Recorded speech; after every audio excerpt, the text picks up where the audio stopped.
Well,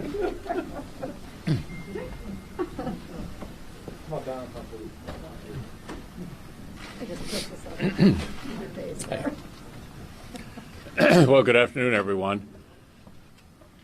As we all know, the President is going to be sending up a nominee for the Supreme Court vacancy later this week.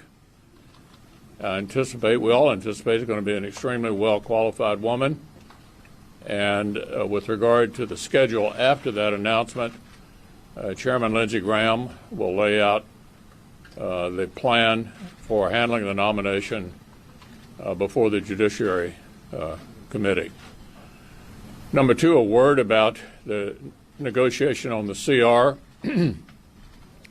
The Speaker seems to be hung up on doing the CCC replenishment, which has been automatically done under majorities on both sides for as long as anyone can remember. Hopefully we'll be able to get that worked out, but it basically is a message to farm country to drop dead if you don't do what we've automatically done, largely without negotiation in the past, which is to replenish the CCC at the beginning of the fiscal year. With that, I'll be happy to turn it over to you, John. One further observation you might enjoy. As we celebrate the life of Justice Ginsburg, you might be interested to know that there is currently pending before the Judiciary Committee a nominee I recommended to the President for the district court, who went to Columbia, had originally applied for Justice Scalia. Justice Scalia ended up being full, picked up the phone and called his good friend Ruth Bader Ginsburg, and she hired the guy who had applied with Scalia, knowing full well he was pretty much of a Federalist Society type person. And Justice Ginsburg said to him, well, it'll be a good challenge for me to have a clerk who challenges my assumptions. Just another anecdote about an extraordinary justice that the country lost this week. Yeah. Mr. Leader, are you confident you have the votes to move this nomination now? And is it your goal to have this person confirmed by Election Day? The next step will be for Chairman Graham to lay out the way to handle this in committee.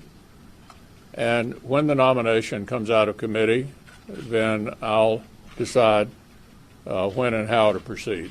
Mr. Leader, early polls show that a majority of Americans disagree with your approach. They want you to wait. Does that give you pause? Well, as all of us have pointed out, we have an obligation under the Constitution, should we choose to take advantage of it, with a president of the same party as the Senate, to advance the nomination. And we will certainly do that this year. This Senate is in current Senate elected the last time in 2018 will be here till the end of the year, and the president will be here till January 20th. But do you understand why many Americans view this as a double standard? I can only repeat that we have an obligation under the Constitution, should we choose to take advantage of it, to fill the vacancy, and I assure you that's very likely to happen. You've spoken highly of Ruth Bader Ginsburg. Why not listen to her dying wish, apparently, to allow the next president to make this decision? Well, as Senator Barrasso pointed out, I prefer another thing she said recently, which was she thought the number of the Supreme Court ought to be 9.